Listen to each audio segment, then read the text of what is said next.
1384 ခုနှစ်တပုတ်ရဲလာဇန်3ရက်2023ခုနှစ်ဇန်နဝါရီလ23ရက်တနင်္လာနေ့၌အွန်လိုင်းမှာဟောကြားတော်မြတ်ဗုဒ္ဓနှင့်အဘိယမင်းသားအကြောင်းတရားဒေသနာတော်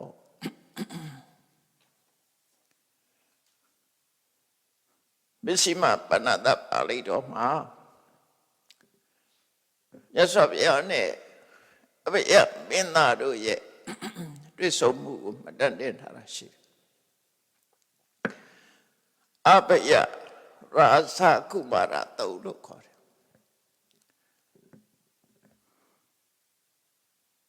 မြတ်စွာဘုရားကရာဇဂုမြို့ဝေလူဝံဥယျာဉ်မှာတရင်သုံးနေထိုင်တာဖြစ်တယ်ဝေလူဥယျာဉ်ကသမိုင်းအရာသမိုင်းကြောင်းအရာရှစ်နှစ်တွေပေါ်တယ်အဲ့ဒီရှစ်နှစ်တွေကိုအစာကျွေးတဲ့ဥယျာဉ်ဖြစ်တယ်ထူးခြားတဲ့နာမည်ကကလန္တကနိဝပိဆိုတာကလန္တကဆိုတာရှစ်အနက်တွေအဲ့ဒီသမိုင်းကြောင်းရှိတယ်ပေါ့အဲ့ဒီမှာမင်းဆက်ဆက်စိုးစက်လာတဲ့အချိန်မှာဘုရင်ကြီးတစ်ပါးကအဲ့ဒီဥယျာဉ်ထဲမှာအယက်သေးစာတောက်စာဥယျာဉ်ပြောပွဲကစားထွက်ပြီးတော့အိပ်ပျော်နေတော့အနာနာအဆောင်ချက်တွေကဟိုးဒီဥယျာဉ်ထဲမှာလက်ပတ်သွားနေကြတော့ဘုရင်ကြီးတစ်ပါးလည်းပဲ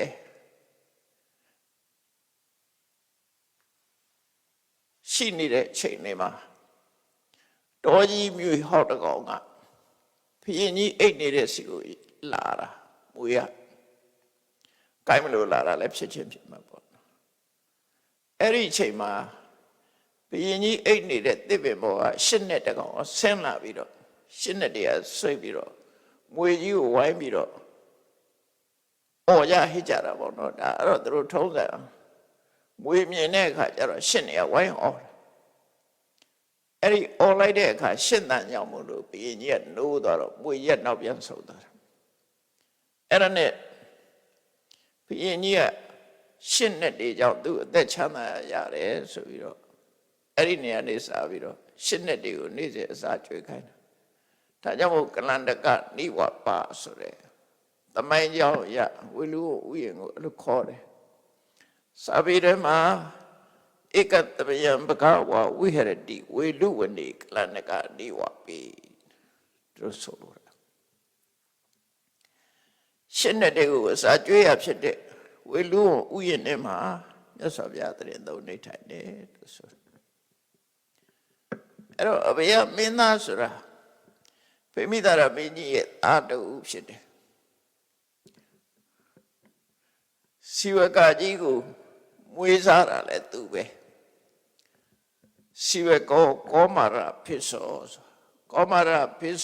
ဆိုတာကုမာရဖိသကုမာရဆိုတာအဘိယမင်းသားဖိသဆိုတာမွေးယူတာစီဝကကြီးမွေးလာကစားမှာမြို့ပြင်မှာစွန့်ပစ်ခြင်းခံရတယ်စွန့်ပစ်ခြင်းခံအဘိယမင်းသားကအဲ့ဒီနေ့မနေ့မြို့ပြင်ထွက်လာတဲ့အခါမှာသူ့ခြံရနေတဲ့မြို့ပြင်ထွက်လာတော့စွန့်ပစ်ထားတဲ့စီဝကအလောင်းကလေးလေးကိုကြီးကနေဝိုင်းအောင်နေကြတယ်အဲ့ဒါနဲ့ဒီမင်းသားမြင်တော့ဟေးဟိုနာကြီးတွေအုံနေတာဘာလဲသွားချိကြတာဆိုတော့သွားကြည့်တော့ကလေးပေါက်စာလေးစွန့်ပစ်ထားတာဖြစ်တယ်အဲ့တော့အသက်ရှင်သေးလားလို့ဆိုရှင်တယ်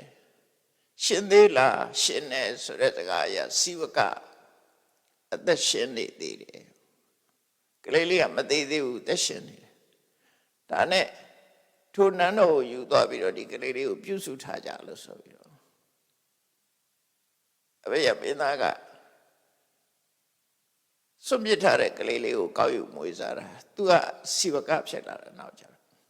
ဒါမို့စီဝကကိုကောမာရဖိသောတို့ဗိမိသာရမင်းကြီးဆိုတာသားတွေအများကြီးရှိတဲ့ထဲပါဘုရားမင်းသားကတဲ့ရွယ် အရွယ်ရောက်တဲ့မင်းသားပဲ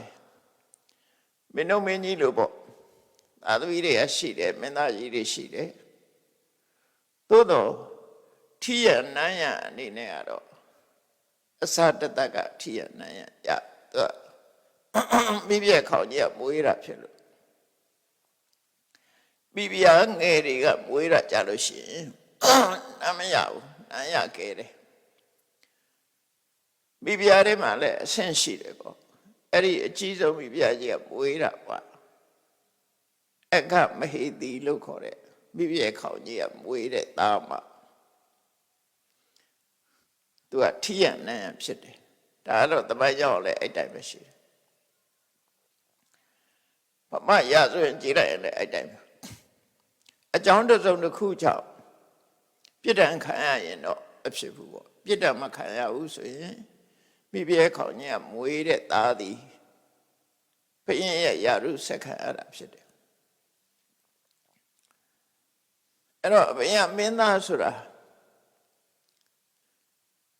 ဗေမိသာရမင်းကြီးကအားကိုးရတဲ့မင်းသားတူတော့ဖြစ်တယ်သူကယထာစီခြင်းအတက်အဲ့ဒီခေတ်ကတော့စေယထာတွေဘာတွေနဲ့ပတ်သက်လာပြီးတော့ယထာတိဆောက်တဲ့လုပ်ငန်းတို့ယထာစီတာတို့စစ်သုံးယထာတွေကိုထုတ်လုပ်တဲ့နေရာမှာသူကကျွမ်းကျင်တယ်သူကဥစည်းပြီးတော့စစ်သုံးယထာတွေထုတ်တယ်အဲ့ဒီတော့စင်ဒတ်မြင်းဒတ်ယထာဒတ်ချစ်လင်းစစ်ဒတ်လို့ဆိုပြီးတော့စစ်တပ်ဖွဲ့စည်းပုံက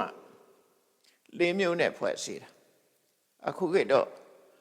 ချီတက်ရေးတက်လေးတက်ဆိုတာတွေဖွဲ့တယ်လို့ပဲသူတို့ခေတ်ကတော့ဗမာဘရင်တပိုင်းမှာလည်းပဲဒီတိုင်းပဲစင်တတ်တဲ့မြင်းတတ်တဲ့နော်ယထာတတ်ယထာဆိုတာမြင်းကပြီးတော့စီးတဲ့ယထာအလားစီယထာမဟုတ်ဘူးမြင်းစီယထာနောက်တစ်ခါခြေလင်သွားတဲ့စစ်တပ်ဗမာကြတော့ရှေ့တက်ကိုတော့လှေကိုအသုံးပြုတာဖြစ်တော့ကြောင့်မင်းတို့မင်းကြီးလက်ထက်ကလှေသင်းအတွင်းဝန်ဆိုတာနာမည်ကြီးတယ်ပေါ့ခုခေတ်လို့ဆိုရင်တော့ရေတက်ပေါ့နော်အဲ့တော့ကြီးတက်နဲ့ကုန်းတက်ဒီလိုတော့ရှိတယ်ဗမာအဲ့တော့စစ်တပ်ဖွဲ့စည်းပုံကအဲ့ဒါလိုဖွဲ့စည်းတော့အဗျာမင်းသားကအကြောင်းမို့ယထာလုပ်ငန်းနဲ့ပတ်သက်လာလို့ရှိရင်သူကဦးစီးကောင်းဆောင်ပြီးတော့စစ်တိုက်ဖို့ယထာတွေကိုလုပ်ကင်တဲ့နေရာမှာကျွမ်းကျင်တယ်အဲ့တော့သူကအစပရမမှာအဘေယမင်းသားကဘုရားကိုကိုးကွယ်သူမဟုတ်ဘူးနိကန္ဒနာတဗုဒ္ဓကိုကိုးကွယ်တာချင်းဘာသာကိုကိုးကွယ်တယ်လို့ပြောမှာခုခေတ်နိကန္ဒဘာသာကိုကိုးကွယ်တယ်ဒါကြောင့်မို့ရာဇဂုမြို့ချင်းဖျားကျောင်းမှာနေတဲ့နိကန္ဒနာတဗုဒ္ဓစီကိုသူကမကြာခဏရောက်တယ်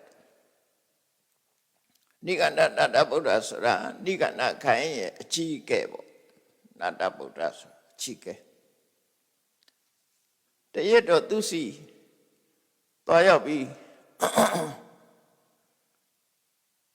ရှင်းတော့ဘာသာကြားတွေသွားရောက်ပြီးတော့ကာရဝပြုတယ်ပေါ့နော်သွားရောက်တွေ့ဆုံတယ်အဲ့လိုတွေ့ဆုံတဲ့အချိန်မှာနိကန္ဒနာတဗုဒ္ဓကသူ့ကိုတိုက်တွန်းတယ်ထူးထူးခြားခြားဘာတိုက်တွန်းလို့ဆိုမင်းသားတဲ့ငါအကြံတစ်ခုပေးမယ်တဲ့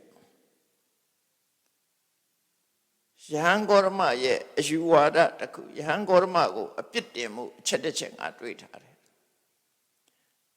ယဟန်ဂေါရမကိုဆွဆွဲဖို့အချက်တစ်ချက်ငါတွေ့ထားတယ်တဲ့မင်းသွားပြီးတော့အဲ့ဒါကိုယဟန်ဂေါရမကိုအဲ့ဒီဆွဆွဲချက်နဲ့သွားပြောနိုင်မယ်ဆိုရင်မင်းဟာခုံတရင် တက်ကြွလာမယ်ကောရမဖရာကိုတောင်း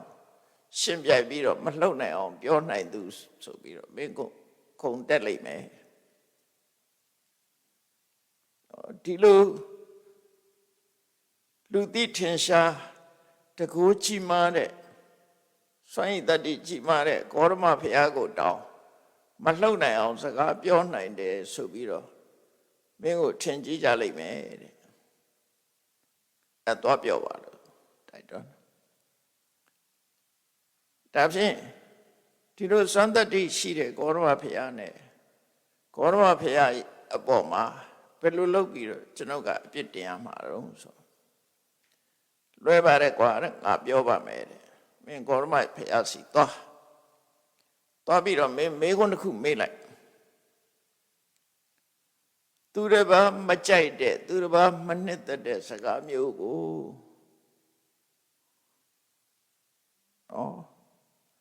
အရှင်ဖျားပြောပါသလားဒါလေးပဲမင်းမေးလိုက်တယ်သူတစ်ပါးမကြိုက်တဲ့မနှစ်သက်တဲ့စကားမျိုးကိုရှင်ဖျားပြောသလားအဲ့ဒီမေးခွန်းလေးတော့မေးလိုက်တဲ့အခါသူကမပြောဘူးပြောတယ်ဒီနှစ်ခုပဲသူဖြေလို့ရမယ်မပြောဘူးပြောတယ်ဒီနှစ်ခုပဲဖြေလို့ရမယ်တခြားဖြေလို့မရမင်းဒီစကားမျိုးပြောလားဆိုမပြောပါဘူးဒီစကားမျိုးပြောသလားဆိုပြောပါတယ် yes no question လို့မိကောအဖြေကဒါပဲပေးရမှာဖြစ်နေပြောရင်ပြောတယ်မပြောရင်မပြောဘူးဒီအဖြေနှစ်ခုထွက်လာလိမ့်မယ်တဲ့အကယ်၍ဒီလိုမေးလိုက်လို့ယဟန်ဂေါရမကသူများမကြိုက်တဲ့စကားမျိုးကိုရှင်ဖျားပြောပါသလားလို့မေးတဲ့အခါမှာယဟန်ဂေါရမပြောလိုက်မယ်တဲ့ပြောတယ်လို့ပြောလို့ရှင်မင်းဘာပြောမလဲသူကပြောတယ်လို့ဝန်ခံလိုက်လို့ရှင်အရှင်ဘုရားသူများမကြိုက်တဲ့စကားသူများအပြည့်ပြောတာကြံတဲ့လူတွေနဲ့ဘာထူးလဲကိုတော့ဘာထူးလဲသူများတွေလည်းပဲသူများမကြိုက်တဲ့စကားပြောကြတာပဲကိုတော့လည်းပြောတာဆိုတော့ပုထုဇဉ်အနေနဲ့ကိုတော့လည်းဘာမှမထူးဘူးလို့ပြစ်တယ်မယ်တဲ့အကယ်၍ယဟန်ဂေါရမကမပြောဘူးလို့ညင်းလိုက်လို့ရှိရင်မင်းအဲ့ကြထောက်ပြမကြခင်ကတေဝရနဲ့ပတ်သက်ပြီးတော့အပယိကိုတေဝတ္တတောနေရယိကိုအတ္တိကိသောကပ္ပထောနေရယိကိုတေဝရနဲ့ပတ်သက်ပြီးမြတ်စွာဘုရားပြောတာနော်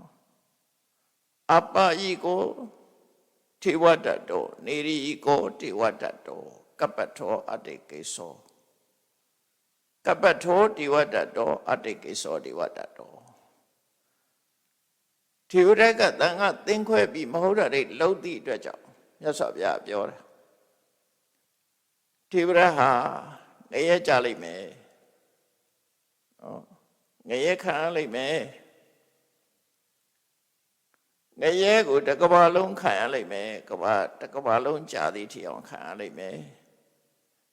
အပေကြလိမ့်မယ်ငရဲခံရလိမ့်မယ်ငရဲမှာတစ်ကမ္ဘာပတ်လုံးခံရလိမ့်မယ်သူဟာပြုပြင်ကုစားလို့မရတော့ဘူးလို့မကြခင်ကမြတ်စွာဘုရားပြောထားတာလူသိထင်ရှားထေဝရနဲ့ပတ်သက်ပြီးပြောထားတာအဲ့တော့အဲ့လိုမေးလိုက်လို့မပြောဘူးဆိုလို့ရှင်အရှင်ဘုရားလိန်နာထေဝရကိုအရှင်ဘုရားအဲ့လိုပြောခဲ့တယ်မဟုတ်လားထေဝရကအဲ့ဒါအတွက်စိတ်ဆင်းရဲစရာတေဝရမကြိုက်တဲ့စကားကိုအရှင်ဘုရားပြောခဲ့တာပဲအဲ့တော့သွားပြီးမြတ်စွာဘုရားကိုအပြစ်တင်ခိုင်းတာသူများမကြိုက်တဲ့စကားကိုအရှင်ဘုရားပြောသလားဒီမေကွန်းသွားမေးပြောတယ်ဆိုရင်ကိုတော့သူများတွေနဲ့ပါထုလဲသူများတခြားပုထုဇဉ်နေတဲ့သူများအကောင်ကြောင့်ပြောနေကြတာပဲကိုရောဘာထုလဲ မပြောဘူးဆိုရင်ကိုတော့ပြောတယ်လေတေဝဒတ်ကိုတေဝဒတ်မကြိုက်တဲ့စကားကိုတော့ပြောတာပဲဒါကိုဥပတောကောတိကပညာလို့ဒီမေကွန်းကနှစ်ဖက်အစွန်းထွက်သွားတယ်ဘယ်ဘက်ဘာနဲ့ yes လို့ဖြေလဲထိမှာပဲ no လို့ဖြေလဲထိမှာပဲဒီ question နှစ်ဖက်မလွတ်ဘူးလို့စဉ်းစားထားတဲ့ question ပဲဒါပြောသလားမပြောဘူးလားဒါပဲမေးတာနော်ပြောသလားမပြောဘူးလားဆိုတော့အဖြေကပြောရင်ပြောတယ်မပြောရင်မပြောဘူးဒီနှစ်ခုပဲထွက်နိုင်တယ်ပေါ့သူတို့ဧကန္တတဗုဒ္ဓကအဲ့လိုစဉ်းစားပြီးတော့မင်းဒီလိုပြောရင်ဒီလိုဖြေဒီလိုပြောရင်ဒီလိုပြန်ပြောနော်အဲ့လိုသင်ပေးလိုက်တာသင်ပေးလိုက်တော့ဒီမင်းသားကလည်း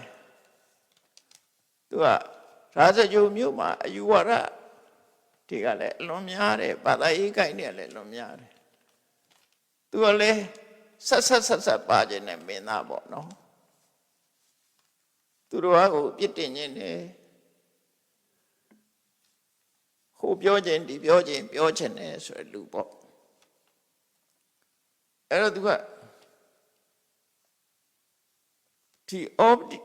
ဥပတောကောတိကလို့ခေါ်တယ်ရှောင်းတိန်လို့မရတဲ့နှစ်စွန်းတွေမေခွန်အဲ့ဒါမေးတဲ့အခါမှာတဲ့ဒီလိုပြန်ပြောလိုက်ရင်ယဟန်ဂေါရမဟာမမျိုးနိုင်မအန်နိုင်မမျိုးနိုင်မထွေးနိုင်ဖြစ်လိမ့်မယ်သူအဲ့လိုပြောလိုက်တာနဲ့မဖြေရှင်းနိုင်ပဲနဲ့ငုတ်တုတ်ထိုင်သွားရမယ်ပေါ့ဒီမေကုန်းကိုသွားမေးလိုက်လို့ရှိရင်ယဟန်ဂေါရမမလှုပ်နိုင်တော့ဥပမာမဲ့စုတစုကလေကြောင်းနဲ့ဝင်သွားတဲ့အခါမှာထွေးထုတ်လို့လည်းမရပြုတ်ချလို့လည်းမရယဟန်ဂေါရမဟာဒီမေကုန်းကိုသူဖြေလည်းမဖြေနိုင်ဘူးဖြေရင်လည်းပြဿနာတက်မယ်မထွေးနိုင်မအန်နိုင်ဖြစ်လိမ့်မယ်အဲ့ဒါဆိုရင်ယဟန်ဂေါရမတောင်မလှုပ်နိုင်အောင်အဘေကမင်းသားကစကားပြောနိုင်တယ်ဆိုပြီးမင်းရဲ့ခုံတရင်နေတက်လာမယ်ဆိုတော့သူကလက်ခံပြီးတော့ကောင်းပါပြီဆိုပြီးတော့အဘေကမင်းသားကနိကန္နတဗုဒ္ဓစီသွားပြီးတော့နိကန္နတဗုဒ္ဓဝန်ခံပြီးတော့မြတ်စွာဘုရားစီသွားတယ်သွားပြီးတော့မြတ်စွာဘုရားကိုရှ िख ိုးပြီးအနီးမှာထိုင်နေပြီးတော့အဲ့ဒီချိန်သူရောက်သွားတဲ့အချိန်ကစကားပြောဖို့တဲ့အချိန်မရှိတော့အချိန်နဲသွားတယ်အဲ့နဲသွားတော့သူကနေကိုကြည့်လိုက်တဲ့အခါနေဝင်ကနီးဖြစ်နေဝင်ကနီးဖြစ်တော့ကဲစကားပြောဖို့ဒီနေ့တော့အချိန်မရဘူးဂေါရမဖျားနဲ့စကားပြောဖို့ဒီနေ့တော့ချိန်မရဘူး။နေ့ပြင်ကဂေါရမဖျားကိုအိမ်ပင့်ပြီးတော့ဆွမ်းကပ်ပြီးမှဒီမေကိုမေးမယ်ဆို။မြတ်စွာဘုရားကိုဆွမ်းပင့်နေ့ပြင်ကအတွက်ဆွမ်းပင့်တာတန်ဃာတွေအများကြီးမပင့်ဘူး။အရှင်ဘုရားနဲ့နောက်ပါ3ပါ4ပါတပြီးတော့အိမ်ဆွမ်းစားကြပါနော်။အများကြီးမပင့်ဘူး။နောက်ပါ2ပါနဲ့3ပါအဲ့ဒါကိုအတ္တစတုထအရှင်ဘုရားပါ4ပါမြောက်ဒါဆွမ်းသာပင့်တာလည်းအရေးကြီးတယ်နော်တခါတလေကျတော့မရေးတတ်တဲ့လူကပင့်လို့ရှင်အရှင်ဘုရားနဲ့4ပါဆိုရင်5ပါဖြစ်တတ်တယ်နော်အရှင်ဘုရားနဲ့နောက်ပါ4ပါဆိုရင်5ပါဖြစ်သွားရောတော့ပင့်တာ4ပါဆိုလို့ရှင်တိတိကျကျရေးရမယ်သူက5ပါအရှင်ဘုရားနဲ့ဘလောက်ဆိုတာကိုနောက်ကတိကျရေးရတယ်မရေးရင်ဘုန်းကြီးတွေမှာပြဿနာဖြစ်တယ်အဲ့ဒါနော်ဘယ်နှပါပင့်တာမှမသိဘူးဒါသတိထားစရာတစ်ခုပြောပြတယ်အရှင်ဘုရားနဲ့နောက်ပါ2ပါပေါင်း4ပါနောက်ပါ3ပါပေါင်း4ပါအဲ့ဒါလို့ပင့်အလုံးမှ4ပါပင့်နော်အဲ့ဒါလို့မြတ်စွာဘုရားကိုဆွမ်းသာပင့်တော့မြတ်စွာဘုရားလက်ခံလိုက်တယ်လက်ကလိုက်တော့ နောက်တည့်ရောက်တဲ့အခါမှာခါတိုင်းဆွမ်းကန်ကြွတယ်လို့ပဲပြဆိုပြသင်္ကန်းတပိတ်ကိုယူပြီးတော့အဘိယမင်းသားရဲ့နန်းတော်ကိုကြွသွားတယ်ပြင်ဆင်ခင်းကျင်းထားတဲ့နေရာမှာထိုင်အဘိယမင်းသားချက်ပြုတ်ပြင်ဆင်ထားတဲ့စားကောင်းသောဖွယ်တွေနဲ့မြတ်စွာဘုရားကိုကပ်မြတ်စွာဘုရားနဲ့ယဟန်သုံးပါးအလုံး၄ပါးဟာဆုံးမစားလို့ပြီးပြီတော့ဘုရားကပြီးတယ်ဆိုရင်အဲ့မှာပဲတပိတ်ဆေးလိုက်တာရေကန်လိုက်တဲ့အခါကျတော့တပိတ်ကလက်ဆေးရင်တပိတ်ကဆေးပြီးသားဖြစ်သွားတယ်ဆွမ်းစားတွေပဲကြံတာမဟုတ်ဘူးအဲ့ဒီစနစ်ကလွန်ကောင်းတယ်ဗမာတွေတုခိုးတာဘူဖေးစနစ်ပဲပတ္တပိုင်စနစ်လို့ခေါ်တယ်နော်ပတ္တပိန္တိကတပိတ်ထဲမှာရှိတာအလုံးတပိတ်တစ်လုံးထဲမှာအကုန်ထည့်လိုက်တယ်အဲ့တော့အဲ့ဒါကိုပါဠိလိုပတ္တပိန္တိကဒီခွက်တစ်ခွက်ထဲမှာဟင်းမွေးတွေပါမပါဘူးဆွမ်းတဲ့ဟင်းကိုတပိတ်ထဲထည့်ပေးလိုက်တယ်အဲ့တော့မြတ်စွာဘုရားကတပိတ်ထဲထည့်လိုက်တဲ့ဆွမ်းတွေကောင်းအောင်ဖုံးမွေးနိုင်သလားလူတွေကလောဘကြည့်ပြီးထည့်တဲ့လူကြတော့အကုန်မှုဖြစ်မှာပေါ့အဲ့လိုမဟုတ်ဘူးမြတ်စွာဘုရားအတိုင်းအတာပမာဏထည့်တာကိုကြည့်ပြီးတော့သူ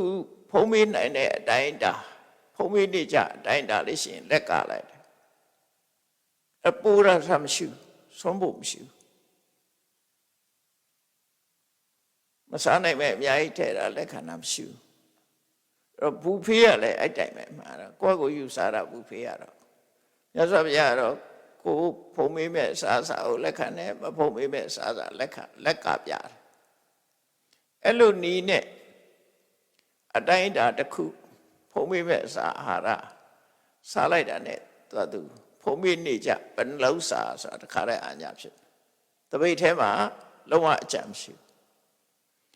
ဘူးဗမာတွေတော်တော်များများအဲ့လိုမဟုတ်ထမင်းညံအဟင်းညံတွေအများကြီးဖြစ်သွားတယ်အလေးလွဲ့နေများတယ်တရုတ်တွေကြတော့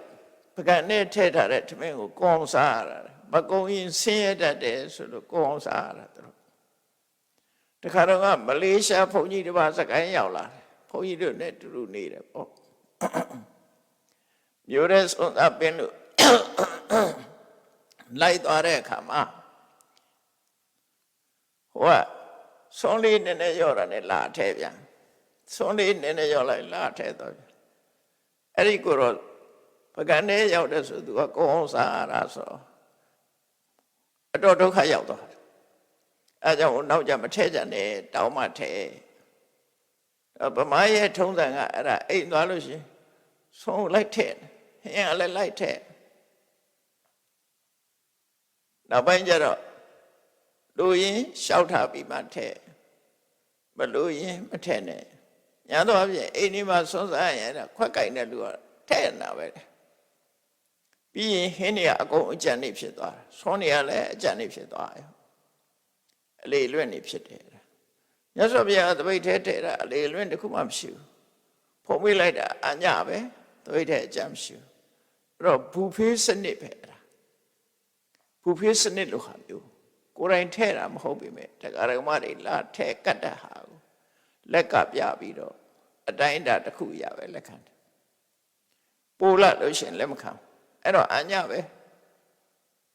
အဲ့တော့မြတ်စွာဘုရားနဲ့တန်ဃာတွေဟာဖုံးမိနေကြအတိုင်းအတာအတိုင်းဖုံးမိပြီးတပိတ်ဆေးလက်ဆေးတခါရပြီးသွားဆွမ်းစားပြီးတာနဲ့တပိတ်ထဲကိုရေးတွေထည့်လိုက်ပြီးတော့လက်ရောတပိတ်ရောနှစ်ခုစလုံးဆေးပြီးသားဖြစ်သွားဆေးပြီးတော့ထွေးကနေဘာလို့ထဲမှာတောင်းထည့်လိုက်တယ်အဲ့တော့ဆုံးကရတာလေမတမသက်တာလေဘာမှလုပ်เสียမလို့ခွက်တယ်ဒီဟိုနိုင်ငံမှာခဏအဲ့တိုင်းပဲသူကတော့တပိတ်ပါတဲ့အခါရှိတယ်မပါတဲ့အခါပကံများတစ်ချက်ထဲမှာဆွနေထည့်ပြီးတော့အိမ်စီလူကုန်းကဟင်းနေတစုံအဲ့ဆွနေမှာလိုက်ပုံတာကိုမကြရင်လက်ကကိုကြရင်ဖုံးမေးအဲ့ဒါပကံများတစ်ချက်ပဲပေးတယ်ပကံများတစ်ချက်ပဲပေးတယ်အဲ့ဒါဆိုနေဦးသီးရတော့စက်တာနာရီထွက်လာအောင်စက်တယ် မျက်ရည်ထွက်လာအောင်စတယ်အဲ့တော့တီဟိုမှာလည်းပဲအဲ့ဒီပုံစံပဲဘူဖေးခတ်ဆန်တာစပွဲတွေဘာတွေနဲ့ပြင်းမကတ်ဘူးအဲ့လိုကတ်တာအဲ့တော့မြတ်စွာဘုရားတန်ခါးတွေဘလောက်ပြင်ရဆုံးမွေကြီးတွေပြင်ရဆင်ရတာမရှိတော့ဘူးဟင်းမဲ့ချက်တာဆွမ်းဟင်းမဲ့ချက်တာပြီးတော့ဆွမ်းနဲ့ဆွမ်းဟင်းကိုတပိတ်ထဲလိုက်ထည့်တဲ့စနစ်ပေါ့အဲ့တော့မြတ်စွာဘုရားကတပိတ်တွေဘာတွေဆေးပြီးတော့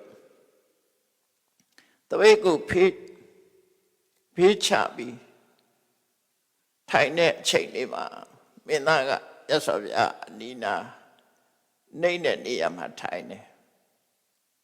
ထိုင်ပြီးတော့အဘေကမင်းသားကသူ့ကိုသင်ပေးထားတဲ့မိကွန်းလာမေးတော့တာပဲနော်ဇလန်ကအဲ့ဒီမှာစလာဘာသေးရနုခောပန္တိတထကတောတံဝါစံယာဝါစာပရိသံအပိယအမနာပါသူတစ်ပါးတွေမနှစ်သက်တဲ့မကြိုက်တဲ့စကားမျိုးကိုဖျားဆိုတဲ့အရှင်ဖျားကပြောပါသလားတဲ့သူများမကြိုက်တဲ့စကားမျိုးအရှင်ဖျားပြောပါသလား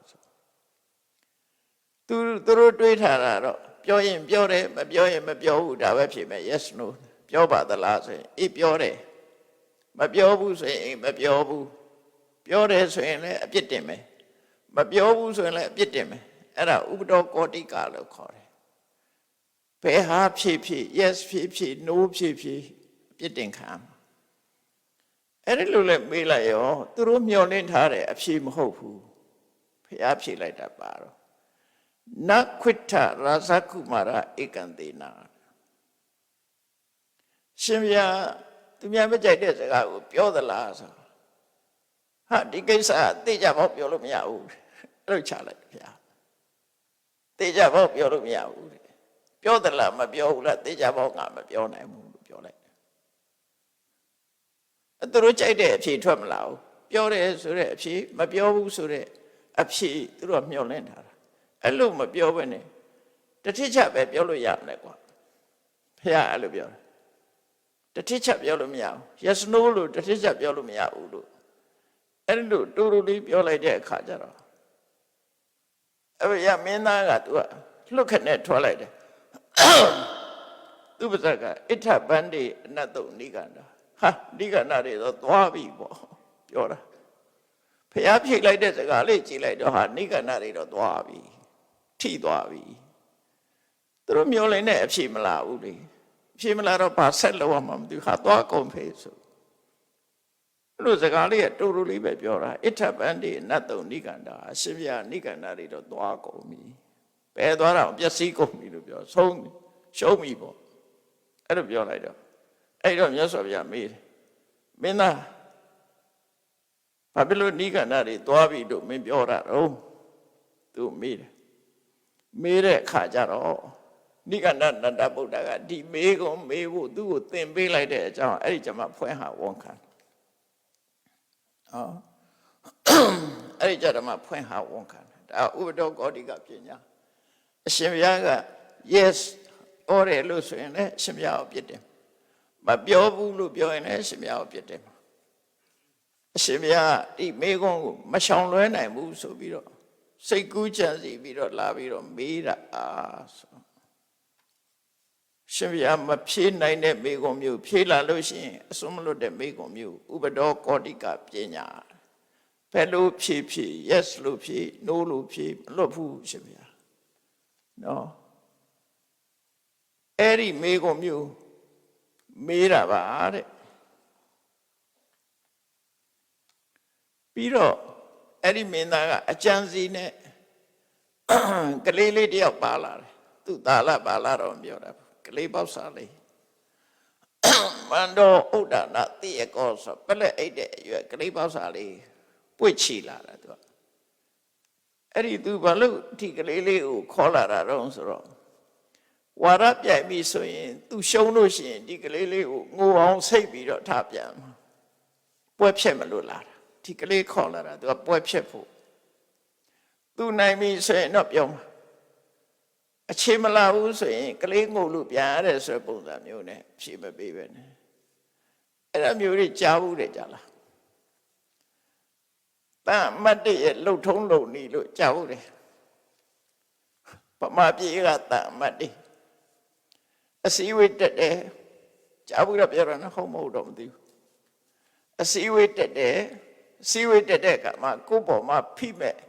question မျိုးလာပြီကိုယ်ထိခိုက်မဲ့မိခွန်းတွေလာပြီဆိုရင်မဖြေခြင်းလို့အိမ်သာသွားတက်တာဖိုင်းနာပြီအဲကြိုင်ဖိုင်းနာပြီးတော့တွိုင်းလဲသွားတော့လားမိခွန်းရှောင်းနေနီးတယ်အဲ့ဒါတန်အမတ်တွေဆရာကြားဦးတာပဲဖိုင်းနာအဲ့အချိန်မှာဖိုင်းနာလိုက်တာဖိုင်းနာပြီးတွိုင်းလက်ထဲဝင်သွားတော့မိခွန်းကရပ်သွားအခုလဲသူကအဲ့ဒီပုံစံချိုးတာကလေးပေါက်စာလေးခေါ်လာတယ်အကယ်၍သူအခြေမလှလို့ရှိရင်အဲ့ဒီကလေးလေးကိုစိတ်တော့ကလေးကအောငုံမယ်အောငုံရင်ကလေးငုံလို့ဆိုပြီးထားပြေဒီခါတည်းလေးတရားပွဲမှာကလေးငုံတာလည်းရှိတယ်အဲ့လိုပြန်စိတ်ကူးလာတော့မသိဘူးတရားပွဲမှာကလေးငုံလို့ရှိရင်အိမ်ပြန်လို့ရအောင်လုပ်တာလားအဲ့ဒီအဘရမင်းသားကအဲ့ကလေးပေါက်စာလေးကိုသူကရင်ဝင်ထဲမှာပိုက်ပြီးတော့ထားတယ်အဲ့ဒီအချိန်မှာမြတ်စွာဘုရားဒီကလေးလေးနဲ့ပတ်သက်ပြီးသူ့ကို question တစ်ခုလုပ်လိုက်တာ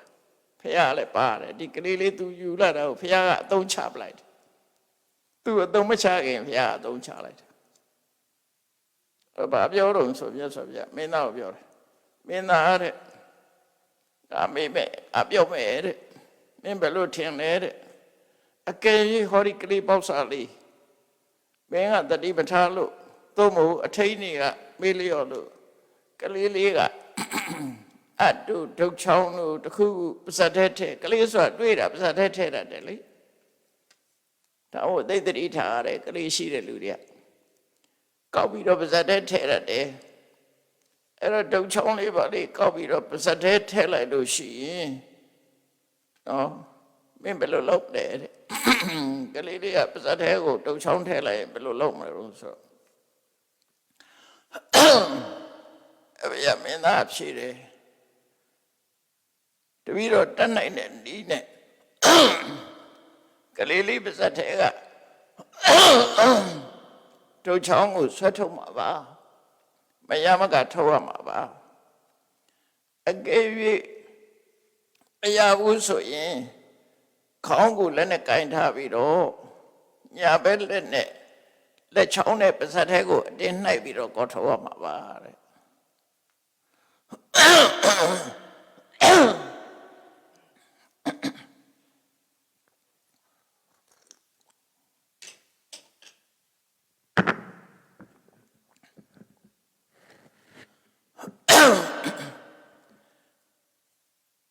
အဲ့ဒီတုတ်ချောင်းကိုမရမကဆွဲထုတ်လို့သွေးထွက်ချင်လဲထွက်သွားမယ်အဲ့ကလေးလက်ချောင်းနဲ့အဲ့ဒီတုတ်ချောင်းကိုသူ့လက်ပင်နဲ့မရမကတပြီးတော့ဆွဲထုတ်အောင်ပါတဲ့ဘာဖြစ်လို့တော့ဆိုတော့တဲ့ကလေးလေးပေါ်မှာကျင့်တရားထားလို့ပဲကလေးလေးဒုက္ခမရောက်စေခြင်းတော့ပါဇက်တဲ့ကျသွားတဲ့တုတ်ချောင်းကိုတင်းဆွဲထုတ်ကလေးလေးတွေဆိုတာတခါတလေချောကလေးလေးပေးနေပါဇက်တဲ့ရောက်သွားတယ်မြို့ချတတ်တယ်မချီးသီးလေးပါရဲ့အဲ့ဒီစိတ်တွေလည်းမြို့ချတတ်တယ်ကလေးကတခါငယ်ငယ်တော့တွေ့ဘူးတယ်ကျန်ကျန်ဖမှန်ကလေးတယောက်ဆောတာမချီးစီလေးတွေနဲ့ကစားရင်မချီးစီကိုနှာခေါင်းနဲ့ထဲလို့နှာခေါင်းနဲ့ဝင်သွားတာမြို့ဆိုရင်တော့ဆရာဝန်စီပြေးမှာပေါ့တော့ဆိုတော့မတဲထုတ်ယူရပုံရတော့ကလေးပေါက်စာဆိုတာတွေ့သမျှအကုန်ထဲတာအဲ့တော့ तू ကလေးပေါ်မှာတပည့်တော်ကျင့်တရားရှိသည့်အတွက်မရတဲ့နေနဲ့လဲကြောင်နဲ့ထုတ်ချောင်းကိုထုတ်ရမှာပါလို့ဆိုမြတ်စွာဘုရားအေးအဲ့ဒီဥပမာအတိုင်းပဲသူ့ကွက်မြတ်စွာဘုရားသူ့ကွက်ဝင်သွားတဲ့အခါကျအဲ့ဒီတိုင်းပဲနော်အဲ့ဒီတိုင်းပဲဆိုပြီးတော့စကား6ခွန်းလောကမှာလူတွေပြောတဲ့စကား6ခွန်းဆိုတာရှိတယ်နော်စကား6ခွန်းဆိုတာမြတ်စွာဘုရားပထမ3ခွန်းဒုတိယ3ခွန်းစကား6ခွန်း အဲ့ဒါပထမတစ်ခွန်းကပထမ3ခွန်းနဲ့ကနံပါတ်1ကဘာတော့ဆိုလို့ရှိရင်ကိုပြောတဲ့စကားဟာမှန်လဲမမှန်ဘူးအကျိုးလည်းမရှိဘူးသူများလည်းမကြိုက်ဘူးအဲ့စကားမျိုးနော်မှန်လဲမမှန်ဘူးပြောရင်အကျိုးလည်းမရှိဘူးပြီးတော့နားထောင်တဲ့လူကလည်းမကြိုက်ဘူးမှားလဲမှားတယ်အကျိုးလည်းမရှိဘူးနော်အကြောင်းအရာကမှန်လည်းမမှန်ဘူးအကျိုးလည်းမရှိဘူးသူများမကြိုက်ဘူးနားထောင်တဲ့လူကလည်းမကြိုက်ဘူးအဲ့ဒီစကားမျိုးကိုမြတ်စွာဘုရားမပြောဘူးတဲ့နော်အဲ့ဒါဘယ်လိုစကားမျိုးတော့ဆိုတခိုးမဟုတ်တဲ့လူမင်းကတခိုးပါလို့သွားပြောတယ်အဲ့သူပြောတော့ဒီလူကတခိုးမှမဟုတ်တာတခိုးမဟုတ်လို့ရှိရင်တခိုးမဟုတ်တဲ့လူကိုတခိုးလို့သွားပြောတာမမှန်ဘူးဘာအကျိုးမှလည်းမရှိဘူးဟိုပြောခံရတဲ့လူကလည်းမကြိုက်ဘူးဒါနမူနာပြောပြတာအဲ့ဒါမျိုးဆိုလို့ရတယ်ပေါ့နော်အဲ့ဒီလိုစကားမျိုးကိုလည်းမြတ်စွာဘုရားမပြောဘူးတဲ့နောက်ဒုတိယဟုတ်တော့ဟုတ်တယ်ဒါပေမဲ့အကျိုးမရှိဘူးနားထောင်တဲ့လူကလည်းမကြိုက်ဘူး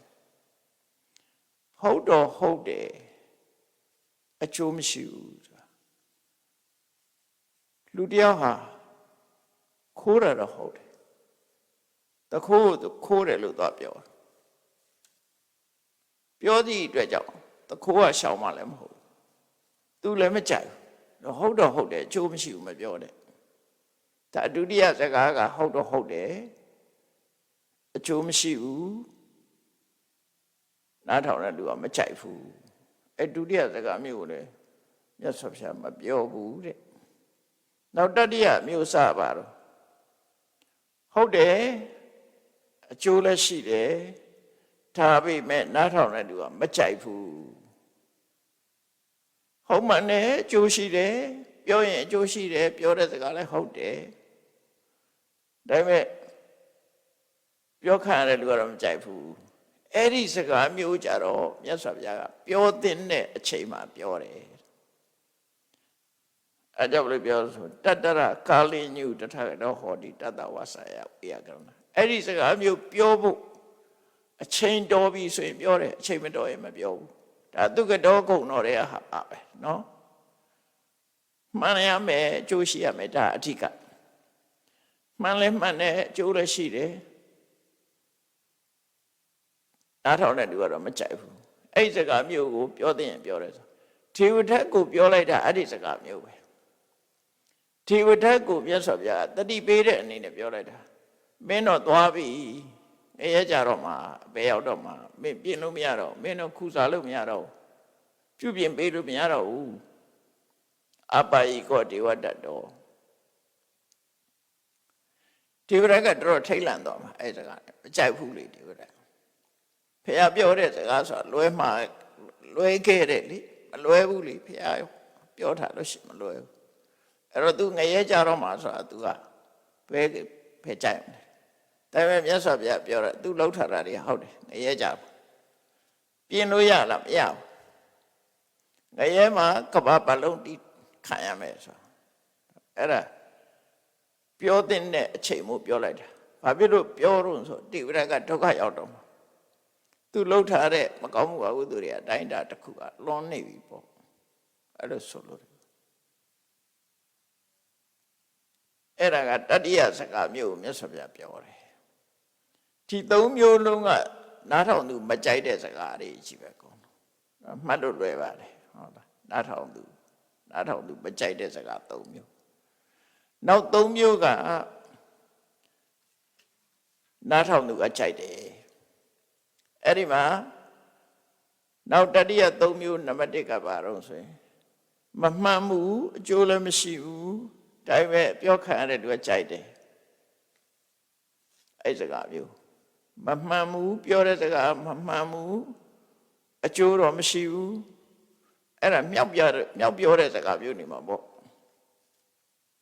အဲ့ဒါမချမ်းသာပဲနဲ့ဟာတထေးကြီးလာပြီသူကြိုက်မှာပေါ့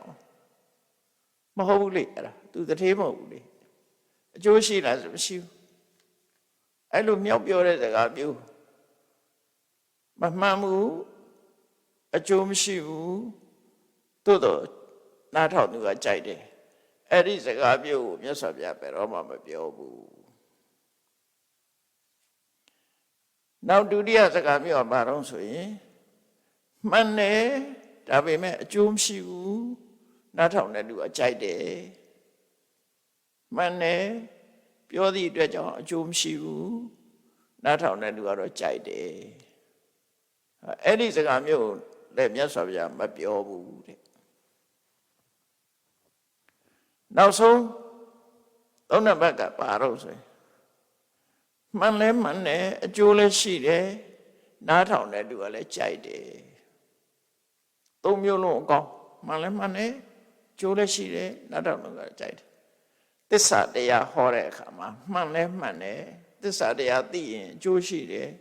နားထောင်တဲ့လူကလည်းကြိုက်တယ်မြတ်စွာဘုရားရဲ့သစ္စာတရားကျိုးရှိတယ်မှန်တယ်အဲ့ဒီစကားမျိုးကိုလည်းမြတ်စွာဘုရားအချိန်ပြည့်ပြောတာမဟုတ်ဘူးတတ္တရကာလညုတထာဂတောဟောတိတတ္တဝေယကရဏယ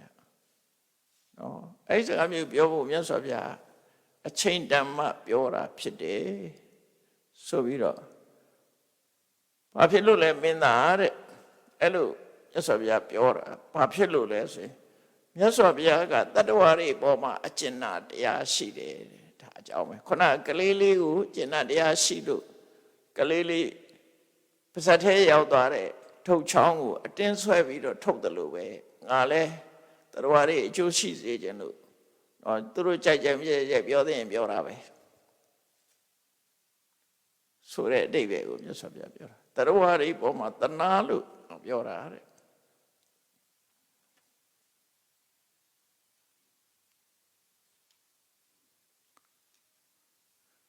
အဲ့လိုပြောတော့စကားဆိုတာ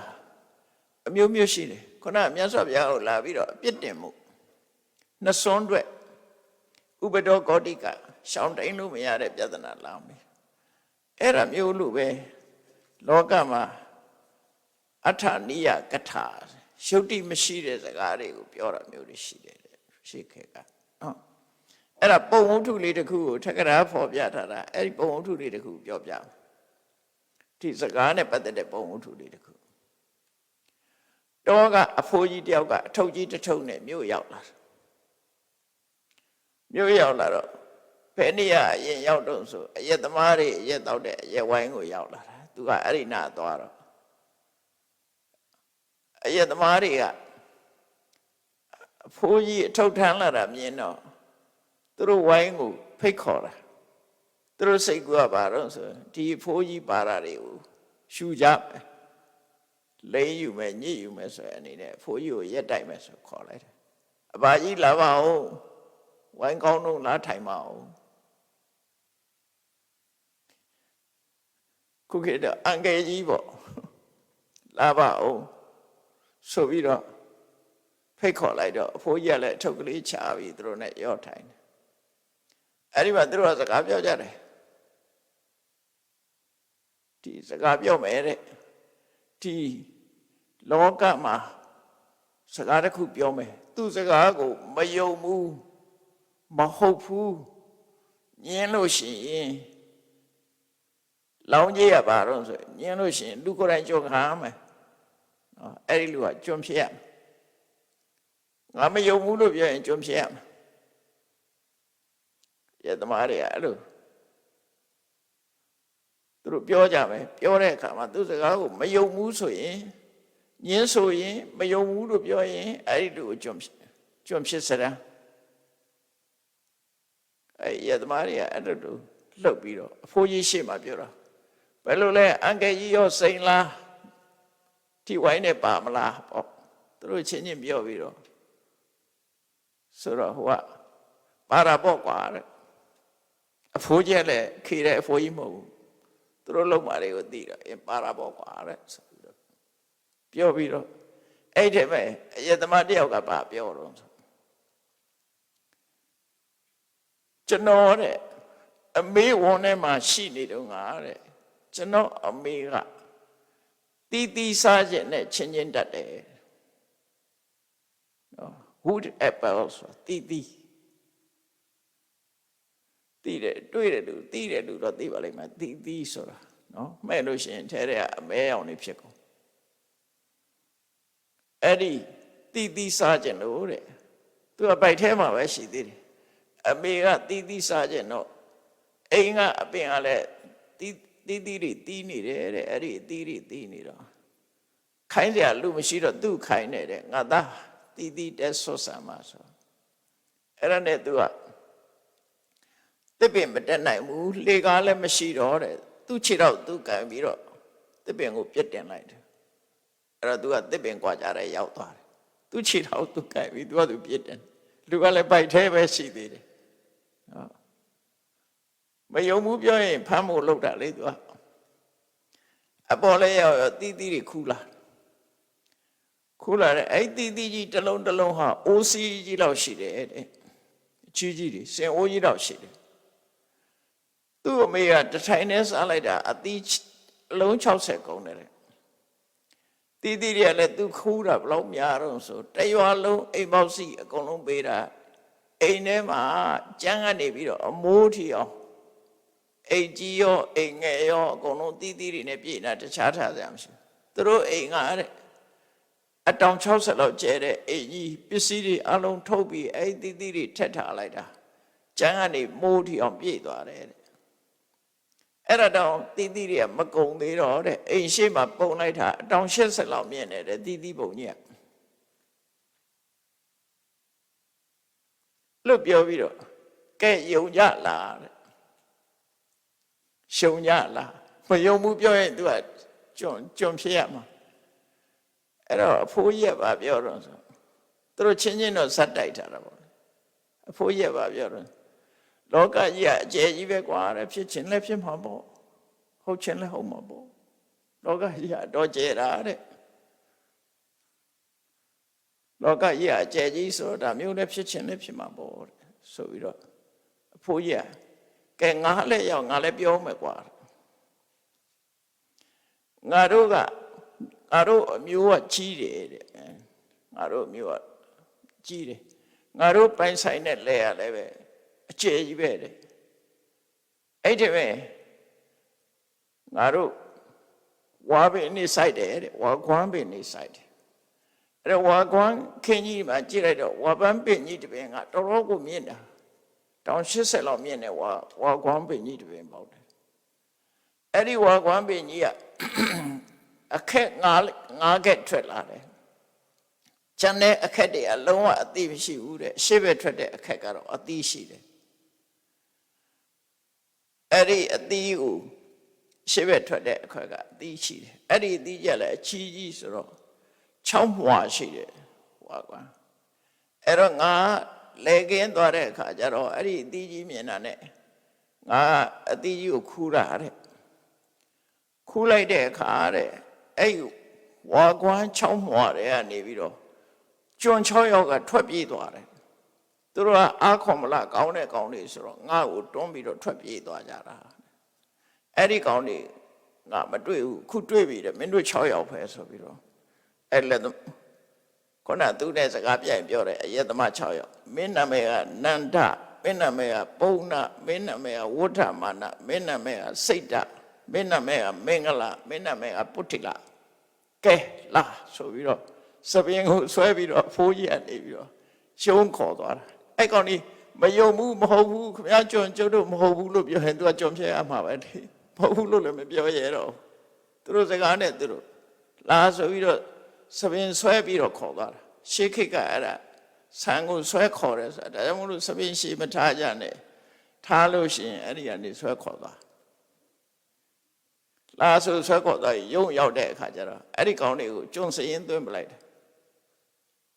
ဘာမှမလှုပ်နိုင်တော့အဲ့သူတို့စကားနဲ့သူတို့ဘာမှမလှုပ်နိုင်တော့ကျုံစရင်သွင်းပြီးတော့ရှေးတုန်းကတော့လက္ခဏာဆိုတာအမှတ်သားရေးတယ်ဆိုတာအခုကတက်တူးထိုးတယ်လို့ဟာမျိုးပေါ့နော်တက်တူးထိုးတာလို့တီဘောမင်းလက်ထက်တုန်းကလူဆိုးတွေကိုဖမ်းပြီးတော့တီဘောမင်းကဖြတ်လို့မရအောင်မတန်ရေးတာရှိတယ်လက်ပေါ်မှာနောက်မဆိုးနဲ့ဆိုတာစလုံးရေးထည့်ထားတာဖြတ်လို့မရဘူးအဲ့ဒါ အသားပေါ်မှာရေးထားတက်တူးထူးထားတဲ့လူတက်တူးထိုးတဲ့လူဖြတ်မရတယ်လို့ခုကတက်တူးကတဲထိုးချင်ကြတာဖြတ်မရဘူးအဲ့ပါဒီကျွန်း6ယောက်ကိုလည်းဖမ်းပြီးတော့ရုံးမှာတက်တူးထိုးတာဖြစ်ချင်းဖြစ်မယ်အမှတ်လက္ခဏာတွေသူတို့ခန္ဓာကိုယ်မှာတစိတ်ကပ်လိုက်တာညင်းလို့မရဘူးအဲ့ဒီကောင်တွေကိုတစ်သလုံးခိုင်းစားတော့တာအဲ့အဖိုးကြီးအဲ့ဒါတော့လာတဲ့အဖိုးကြီးသူတို့စားတာအဲ့ဒီမှာအဲ့ဒီစကားမျိုးကိုအထာဏကထာလို့ခေါ်တယ်ရှုပ်တိမရှိတဲ့စကားကိုပြောပြီးတော့အနိုင်ယူသွားတာတဲ့ဒါထက္ကရာကပေးထားတဲ့စကားလေးနော်အဲ့တော့အဲ့ဒီမှာအဘယမင်းသားကမြတ်စွာဘုရားကိုမချေပနိုင်တော့တဲ့အခါမှာသူကမြတ်စွာဘုရားကိုမေးခွန်းတစ်ခုမေးတယ်အရှင်ဘုရားတဲ့အရှင်ဘုရားကိုခတ္တိယပညာရှင်တွေပြမနာပညာရှင်တွေဂါပတိပညာရှင်တွေသမဏပညာရှင်တွေသူတို့ကမေးခွန်းတွေကိုစိတ်ကူးပြီးတော့အရှင်ဘုရားကိုလာမေးကြတယ်တဲ့မေးတဲ့အခါမှာ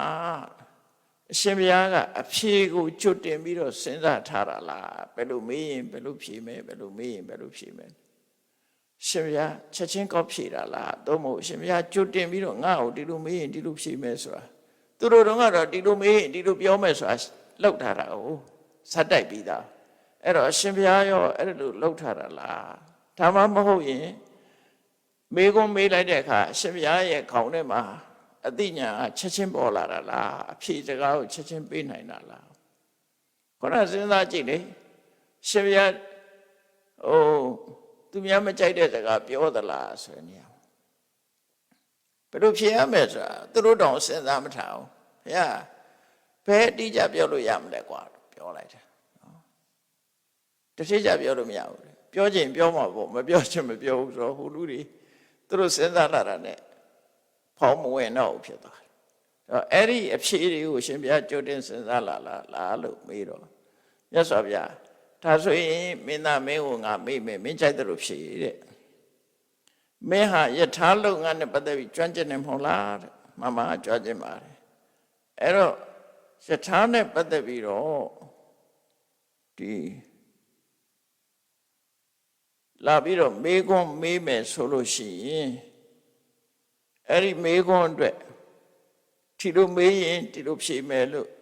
ကြွတင်စဉ်းစားထားတာလားတဲ့ယထာနဲ့ပတ်သက်ပြီးမေးလို့ရှိရင်ကြွတင်စဉ်းစားထားတာလားသို့မဟုတ်ချက်ချင်းပဲမေးခွန်းသိတဲ့အခါမှာတုံ့ပြန်ပြောတာလားဖြေတာလားလို့ဆိုအရှင်ဘုရားတဲ့တပည့်ဟောယထာလုပ်ငန်းမှာ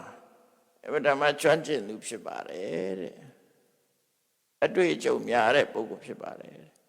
သူတို့မေးလိုက်တာတပည့်တော်ဘာဖြေရမယ်ဆိုတာတပည့်တော်စဉ်းစားเสียမလို့ဘူးတဲ့မေးလိုက်တာနဲ့ဖြေနိုင်တယ်ပေါ့ဒါဟုတ်တာပေါ့ကိုကျွမ်းကျင်တဲ့အလုပ်ဆိုကိုသိဘယ်လိုမေးဘယ်လိုဖြေမယ်လို့ပြောเสียမှမလို့တာကိုကျွမ်းကျင်တဲ့အလုပ်ဆိုချက်ချင်းဖြေနိုင်တာပဲလေနော်မကျွမ်းကျင်တဲ့အလုပ်ကမဖြေနိုင်တာဟိုကျွမ်းကျင်တဲ့အလုပ်ကြချက်ချင်းဖြေနိုင်အဲ့တော့တပည့်တော်ချက်ချင်းဖြေတာပါတဲ့ယထာနဲ့ပတ်သက်လို့ကျွမ်းကျင်တာအဲ့ဒီတိုင်းပေါ့တဲ့ဘယ်ပညာရှင်ကလာပြီးတော့မေးခွန်းနေမေးသူတို့မေးလာတဲ့အခါမှာငါမှချက်ချင်းအဖြေဆိုတာခေါင်းထဲမှာပေါ်လာတယ်ပေါ့ချက်ချင်းဖြေနိုင်တယ်ဒီလိုဟာမျိုးနဲ့ပတ်သက်ပြီးတော့သင်္ကစားစကဘုံဆိုတာငယ်ငယ်တော့ဖတ်ဖူးတယ်ဆရာတော်ကြီးတွေနော်သင်္ကစားစကဘုံဖတ်တယ်အဲ့တော့မှတ်မိသလောက်ပြောမယ်ဆိုလို့ရှိရင်ဆရာတော်ကြီးကိုဒီလိုမေးခွန်းမျိုးအရှင်ဘုရားမေးတဲ့အခါမှာဥပမာတွေအရှင်ဘုရားစိတ်ဝင်စားဖို့ရဥပမာတွေနဲ့ဥပမာသမုဟခိရကမကထာလားမသိဘူးအဲ့တော့ဖတ်ဖူးတာပါချီမတော့ဖတ်ဖူးအဲ့စာအုပ်တွေဟိုငယ်ငယ်တော့အဲ့စာအုပ်တွေအခုချိန်မှာရှိလားမရှိလားတော့မသိတော့သင်္ကစားဆရာတော်စကဘုံဆိုတာလေအဲ့မှာသင်္ကစားဆရာတော်ရဲ့ဘာဖြစ်ဖြစ်ဥမာနဲ့ပြောတာဆိုတော့တခါကြီးတယောက်ကမေးတယ်ရှင်ဘုရားကြိုတင်စဉ်းစားထားတာလားဆိုတဲ့အခါသင်္ကစားဆရာတော်ကြီးဖြေတဲ့အဖြေကတော့မင်းတ တော်လေတဲ့မုတ်ဆိုးတကောင်ဟာသားကောင်တွေးမှများနဲ့ချိန်တာလားမတွေးခင်ကချိန်ထားတာလားသားကောင်တွေးမှချိန်တာပါအဲ့ဒါမျိုးလို့ပဲငါလည်းမေကွန်းလာမှာပဲခေါင်းထဲမှာအဖြေပေါ်တယ်အဲ့လိုဖြေတယ်အဲ့တုန်းကနော်ခုမြတ်စွာဘုရားကတော့ဒီမင်းသားနဲ့ဖြေလိုက်တာပေါ့နော်ဖြေလိုက်တာအဲ့တော့အကြောင်းကတော့ဘာဖြစ်လို့တော့ဆိုတော့မြတ်စွာဘုရားရဲ့အသိဉာဏ်တော်ဟာအင်မတန်မှပြည့်စုံတယ်တမ္ပယုတဉာဏ်တော်ကြီးနဲ့အရာခသိန်းကိုထိုးထွင်းသိနိုင်တဲ့စွမ်းရည်တတ်ရှိတယ်ဘယ်လိုပဲမိဘာတွေပဲမိဘယ်ရှုထောင့်ကပဲပြောအဖြေကအစင်သင်းဖြစ်နေတယ်သိဉာဏ်ကြွယ်ဝတဲ့ပုဂ္ဂိုလ်ကအဖြေကအစင်သင်းဖြစ်နေတာကြိုတင်စဉ်းစားထားစရာမလိုဘူးဆိုတာကိုမြတ်စွာဘုရားပြောတယ်တမ္ပယုတဉာဏ်ကြီးရှိနေလို့ဖြေနိုင်တာအဲ့ဒါလို့မြတ်စွာဘုရားကဖြေလိုက်တဲ့အခါကျတော့အဘိယမင်းသားဟာမြတ်စွာဘုရားကိုလျှောက်တယ်ရှင်ဘုရားချီးနူးစရာကောင်းပါတယ်နှစ်သက်စရာကောင်းပါတယ်ရှင်ဘုရားရှင်းပြလို့အားလုံးဟာကျင့်တဲ့လက်ခံပါတယ်ဒီကနေ့ကစပြီးတပည့်တော်ဘုရားတရားတန်ခါယရဏသုံးပါးကိုစိကကိုးကွယ်သူဖြစ်ပါတယ်ယနေ့ကစပြီးတော့တပည့်တော်ကိုယရဏသုံးပါးစိကသူဥပဒကအဖြစ်မှတ်ယူတော်မူပါလို့နောက်ဆုံးဒီစကားနဲ့ဆုံးသတ်ထားတာဒီသုတ်တာဒါကိုအဘိယရာဇာကုမာရသုတ်လို့ခေါ်တယ်အဲ့ဒါနဲ့ပါဠိလိုရေးထားတာဟုတ်ဘာသာလို့ပြန်ပြီးတော့ရှင်းပြောတာနော်ဒါပြသုတ်တမှာပါတဲ့အတိုင်းရှင်းပြတာအေးမြတ်စွာဘုရားနဲ့ပတ်သက်တဲ့မတ္တမှတ်ရတွေဟာစာပေကျမ်းကမှာအများကြီးရှိတယ်ပိဋကသုံးပုံမှာလောကမှာမတစရာတွေနော်လေးလာစရာတွေအဲ့ဒါမှများတယ်စီးပွားရေးလူမှုရေးပညာရေးအရေးကိစ္စအားလုံးနောက်ဆုံးမှာ business လုပ်ငန်းကစပြီးတော့တုံးနဲ့တူ sociology လို့ပေါင်းသင်းဆက်ဆံရေးကစပြီးတော့ပိဋကသုံးပုံမှာမြတ်စွာဘုရားဟောကြားထားတဲ့တရားတွေမြောက်များစွာရှိလို့ခွင့်ခါသိတဲ့အခါမှာပိဋကဘာသာပြန်တွေကိုဖတ်ရှုလေ့လာခြင်းဖြင့်ကိုယ်မှာအသိဉာဏ်တွေတိုးတက်နိုင်တယ်ဆိုတာမှတ်သားပြီးအသိဉာဏ်တွေတိုးပွားအောင်ကြိုးစားနိုင်ကြပါစေကုန်သတည်း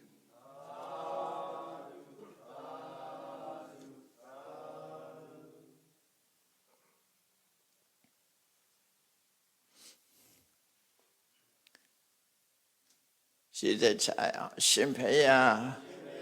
ဖရာတပည့်တော်တို့သည်ဓမ္မအသိဉာဏ်ရရှိမှသာလျှင်နိဗ္ဗာန်ချမ်းသာကိုမျက်မှောက်ပြုနိုင်ပါသောကြောင့်ဓမ္မအသိဉာဏ်ရရှိသေးရန်ရှိတန်ကြလျက်ဓမ္မသဘင်ဆင်ကျင့်ပါပြုလုပ်ကြ၍အဝတ္တဌာနဓမ္မဒါနတရားလူတော်ကိုပေးလူကြပါကုန်၏တရားတော်မြတ်ကိုယုတ်သိလေးမြတ်စွာမမတ်သားသာအာယုန်ထားလျက်နာကြားကြပါကုန်၏တရားတော်မြတ်ကိုတတ္တဗဝတ္ထုအစုစုတို့ဖြင့်ပူဇော်ကြပါကုန်၏ယနေ့ယခုအထုပ်ပြုလုပ်ကြရသောဤကောင်းမှုဤကုသိုလ်စုစုသည်နိဗ္ဗာန်ချမ်းသာ၏အကြောင်းထောက်ပံ့ဖြစ်ပါစေတည်းဤကောင်းမှု၏ဖို့ဘာကကိုအမိအဖအဖို့ဖာဆွေမျိုးညာတိတို့အား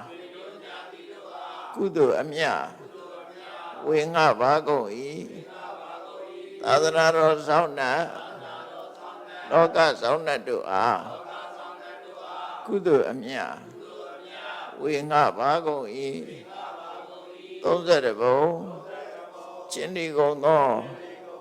လုံးစုံများစွာတတ္တဝါတို့သည်ကုသိုလ်အမြတ်ကိုယ်စီရကြကုန်သည်ဖြစ်၍ ကိုယ်စိတ်နှဖျားချမ်းသာကြသည်ဖြစ်ကြပါစေကုန်သတည်း